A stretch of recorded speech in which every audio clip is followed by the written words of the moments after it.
कई आपने कहानियां सुनी होंगी, किसी खजाने के बारे में बात की जाती है। तो हमारी जो आज की कहानी है कुछ इससे ही रिलेटेड है। भोला नाम का एक लड़का है जिसको सपने में ना बार बार खजाना दिखाई देता है। कई दिनों से लगातार उसके सपने में ये चीजें आ रही हैं। वो देखता, रात को उठ जाता, तंग रहता और उसके बारे में ही सोचता रहता।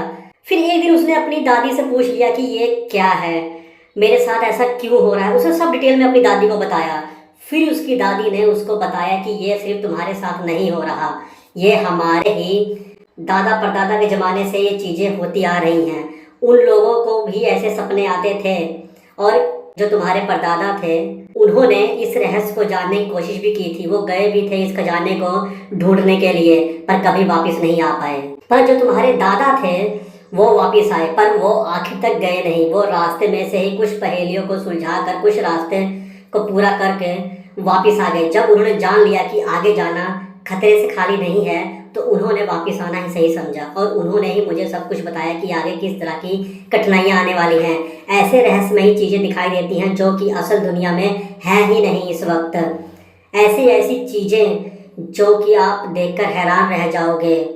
तुम सोच में पड़ जाओगे कि ये मैं कहाँ आ गया। एक अलग दुनिया में तुम पहुँच जाओगे जहाँ हर चीज़ बोलती, सवाल पूछती, सलाह देती, डराती, धमकाती और आगे जाने को मना करती हुई दिखती है। ये चीज़ें सुनकर भोला थोड़ा डरा, हैरान हुआ और फिर सोच में पड़ गया। पर जब सब लोग सो गए थे रात में, उसने घर से बाहर निकलने का निर्णय ले लिया। उसने बोला कि नहीं, अभी मेरे पास समय है, मैं इसको जरूर अचीव करूँगा। मुझे इन सपनों से खुद को दुखी नहीं करना है, मुझे जल्द से जल्द इनसे छुटकारा पाना है। अगर ये सब चीज़ें असल में हैं तो मुझे इन चीज़ों तक पहुंचना पड़ेगा। वो ये चीज़ समझ गया था कि अगर वो ये सब चीज़ें देख पा रहा है तो इसका कोई ना कोई मकसद तो है जो उससे जुड़ा हुआ है। ये सब सोचते सोचते वो रास्ते में चला जा रहा था जंगल में, घने जंगल की ओर बढ़ता जा रहा था। तभी एक चिड़िया उड़ती हुई आई और उसको देखकर वो हंसने लगी। तू भी आ गया, अपने परदादा और दादा की तरह तू भी आ गया यहाँ पर खजाने की तलाश में। जो हाल उनका हुआ था वही हाल तेरा भी हो जाएगा।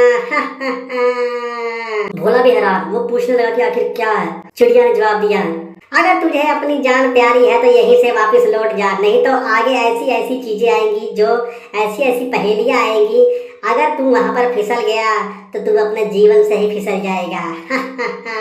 अगर जिंदा रहना चाहता है तो वापिस चला जा। इतना कहकर चिड़िया उड़ती बनी और कई सारे सवाल भोला के मन में छोड़ गए। भोला ने इस चीज को इग्नोर किया और आगे चलता गया। उसने सोचा कि जो होगा वो देखा जाएगा, क्योंकि उसका मन साफ था।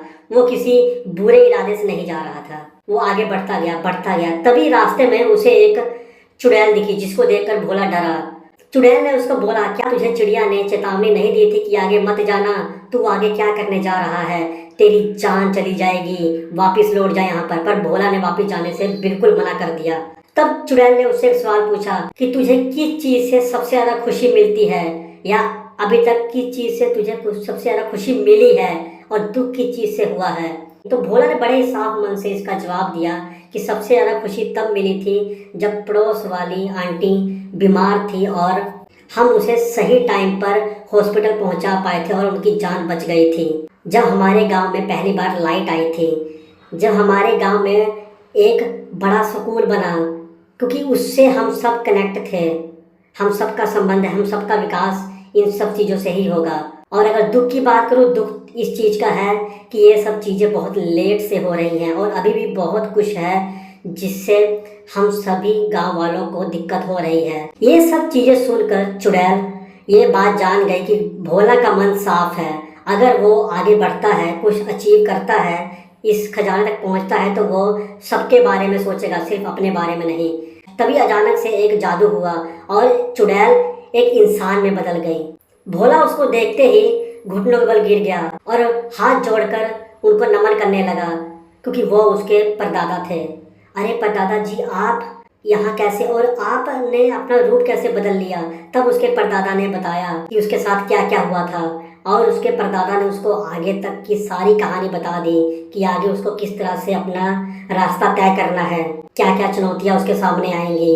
और उसके परदादा ने ये भी बताया कि ये तुम्हारा टेस्ट था जिसमें तुम पास हो गए हो, अब ऐसे और भी परीक्षाएं सामने आएंगी।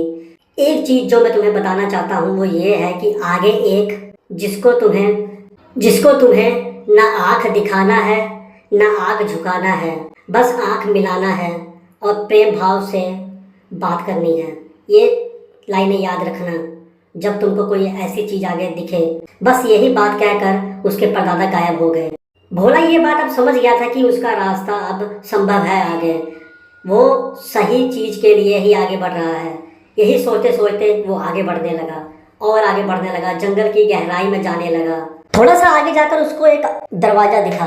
उस दरवाजे के अंदर जाने से पहले वो डरा, पर फिर आखिरकार वो में चला गया। उस दरवाजे के अंदर जाकर जो उसने देखा वो उसकी सोच से बिल्कुल परे था और उसको अपनी दादी की, अपने परदादा की बातें याद आने लगी। वहाँ पर जैसे ही उसने देखा कई सारे डायनासोर घूम रहे थे, अलग अलग जीव घूम रहे थे। कुछ एक तो जैसे उसके पीछे ही पड़ गए हो, इस तरह से उसको एहसास हुआ। वो किसी तरह से झाड़ियों के पीछे खेत में छिपते छिपाते हुए कितनी देर तक बैठा रहा ताकि सभी जो डायनासोर हैं, जो जीव है, वो इधर उधर हो जाए, तभी वो आगे बढ़े। अलग अलग चीज़ें उसको देखती और आगे चली जाती, ऐसा उसको लग रहा था। किसी तरह से छिपते छिपाते हुए वो आगे बढ़ता रहा। थोड़ा जंगल में आगे बढ़ने के बाद एक बड़ी सी आँख उसके सामने आई। उसको देखकर उसको अपने दादा की आँख को देखकर ही उसे अपने परदादा की बात याद आई।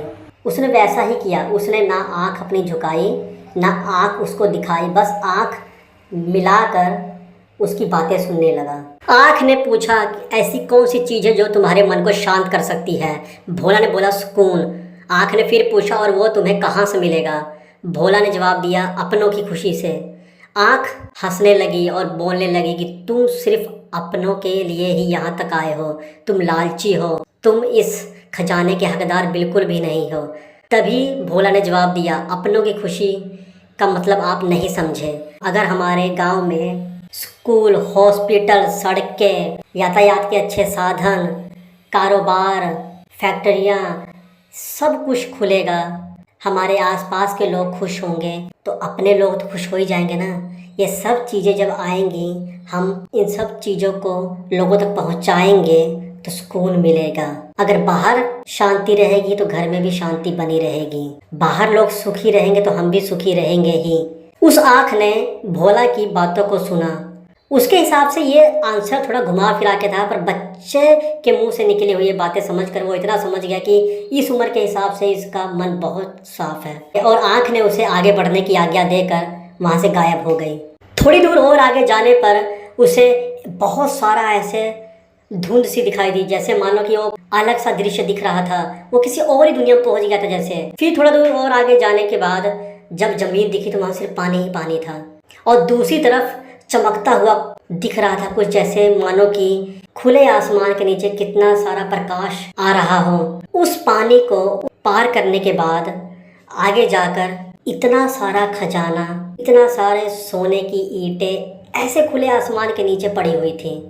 भोला देखकर हैरान रह गया कि ऐसे ही पड़ी हैं और कोई हाथ नहीं लगा रहा। तब भोला समझा कि ये सिर्फ उसी को लग रहा है, पर ये दुनिया ही अलग है। यहाँ पर सब ऐसे ही है, सब खुले में है, कोई किसी को नुकसान नहीं पहुँचा रहा जब तक उसके इरादे गलत ना हो।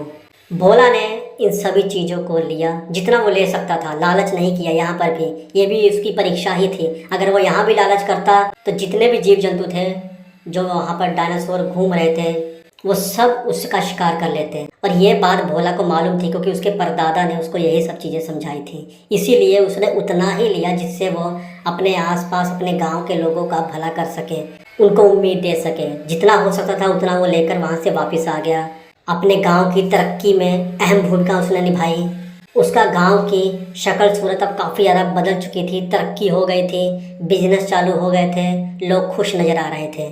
जब भी उससे कोई पूछता कि ये तुमने कैसे किया इतनी छोटी उम्र में, तो वो बस थोड़ा सा मुस्कुरा कर आगे बढ़ जाता है। अभी भी उसके गांव के लोगों के लिए एक रहस्य है कि आखिर भोला ने ये सब किया कैसे। बाकी ये थी हमारी आज की कहानी। कैसी लगी आपको आप कमेंट करके बता सकते हैं। चैनल को सब्सक्राइब जरूर कीजिए, मोटिवेशन मिलती है और ऐसी वीडियो आती रहेंगी। धन्यवाद।